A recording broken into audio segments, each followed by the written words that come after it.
తెలంగాణలో రేవంత్ రెడ్డి నాయకత్వంలో కాంగ్రెస్ ప్రభుత్వం ఏర్పడి ఏడాదవుతోంది. రాష్ట్ర విభజన తర్వాత 9.5 ఏళ్లు ప్రతిపక్షానికే పరిమితమైన కాంగ్రెస్ పార్టీ అధికారంలోకి రావడంలో రేవంత్ రెడ్డి ప్రధాన పాత్ర పోషించారని చెప్పవచ్చు. ముఖ్యమంత్రి పదవి చేపట్టాలన్న తన లక్ష్యాన్ని కూడా ఆయన నెరవేర్చుకున్నారు. అనూహ్యంగా ప్రతిపక్షానికి పరిమితమైన భారత రాష్ట్ర సమితి ఇప్పుడిప్పుడే కోలుకుంటోంది.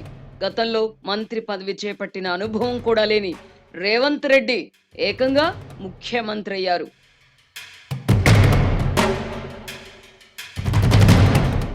కాంగ్రెస్ పార్టీ ఏడాది పాలనను ఇప్పుడు సమీక్షించుకుందాం.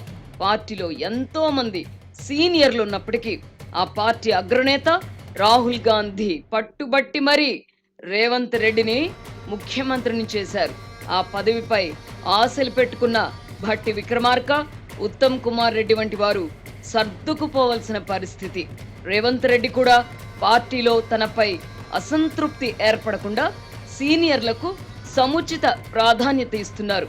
పార్టీ పరంగా రేవంత్ రెడ్డి జాగ్రత్తలు తీసుకుంటున్నప్పటికీ ప్రభుత్వ పరంగా ప్రజల్లో అసంతృప్తి తలెత్తకుండా జాగ్రత్తలు తీసుకోవడంలో మాత్రం కొంత విఫలమయ్యారని మాత్రం చెప్పవచ్చు.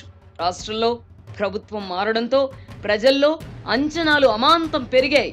అదే సమయంలో కాంగ్రెస్ పార్టీ అలవి కాని హామీలు ఇచ్చింది. అయితే రాష్ట్ర ఆర్థిక పరిస్థితి కేసీఆర్ ఉన్నప్పుడే క్షీణించింది.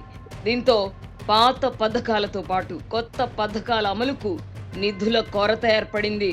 ప్రతిపక్షంలో ఉన్నప్పుడు దూకుడుగా వ్యవహరించడాన్ని ప్రజలు హర్షిస్తారు గాని ప్రభుత్వాధినేతగా ఆచితూచి వ్యవహరించాలన్న ప్రాథమిక సూత్రాన్ని విస్మరించడం వల్ల రేవంత్ రెడ్డి కొన్ని సమస్యలను కొని తెచ్చుకున్నారు. రైతులకు రుణమాఫీ అమలు విషయంలో ముఖ్యమంత్రి తొందరపడ్డారు. ఈ విషయంలో బీఆర్ఎస్ నేత హరీష్ రావు పన్నిన ఉచ్చులో రేవంత్ చిక్కుకున్నారు. పాత ప్రభుత్వం అమలు చేసిన పథకాలను కొనసాగిస్తూ కొత్త పథకాల అమలుకు పూనుకుంటే ప్రజలు హర్షిస్తారు గాని అమల్లో ఉన్న పథకాలను నిలిపివేసి కొత్తగా ఎన్ని పథకాలు అమలు చేసినా ప్రజలు సంతృప్తి చెందరు అన్న మౌలిక సూత్రాన్ని ముఖ్యమంత్రి రేవంత్ రెడ్డి విస్మరించారు. అందుబాటులో ఉన్న నిధులన్నిటినీ రైతు రుణమాఫీకి మళ్లించడం వలన పాత పథకాలకు నిధుల కొరత ఏర్పడింది. ఫలితంగా రైతు భరోసా వంటి పథకాల అమలు నిలిచిపోయింది. దీనిపై ప్రజల్లో ముఖ్యంగా రైతుల్లో అసంతృప్తి నెలకొంది. ఈ పరిస్థితిని గ్రహించిన రేవంత్ రెడ్డి వచ్చే సంక్రాంతి నుంచి రైతు భరోసా అమలు చేస్తామని ప్రకటించారు.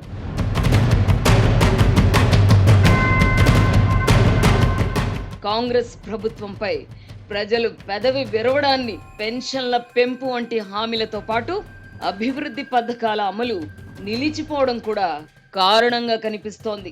అనేక నీటి పారుదల ప్రాజెక్టులు నిధుల కొరత కారణంగా నిలిచిపోయాయి. అభివృద్ధి సంక్షేమం మధ్య సమతుల్యం లోపించడంతో అభివృద్ధి కార్యక్రమాలకు నిధుల కోసం వెతుక్కోవలసిన పరిస్థితి. కేసీఆర్ పాలనలో పెండింగ్ లో ఉన్న బిల్లులు కూడా చెల్లింపులకు నోచుకోలేదు. మరోవైపు ప్రభుత్వ నిర్ణయాల వల్ల రియల్ ఎస్టేట్ రంగం మందగించింది. ఈ కారణాల వల్ల ప్రజల వద్ద నగదు చలామణి తగ్గిపోయింది. ఫలితంగా ప్రజల్లో ఫీల్ గుడ్ ఫ్యాక్టర్ లోపించింది. రేవంత్ రెడ్డి ముఖ్యమంత్రి అయిన కొత్తలో ఆయన వ్యవహార శైలి పట్ల ప్రజల్లో మంచి స్పందనే వచ్చింది. అయితే ప్రభుత్వాధినేతగా నిర్ణయాలు తీసుకునే ముందు 1కి 10 సార్లు ఆలోచించాలన్న ప్రాథమిక సూత్రాన్ని విస్మరించడంతో ఆయన విమర్శలను కొని తెచ్చుకుంటున్నారు. ఉదాహరణకు హైడ్రా ఏర్పాటు, చెరువులు, కుంటల పరిరక్షణకు హైడ్రా ఏర్పాటును అందరూ స్వాగతించారు.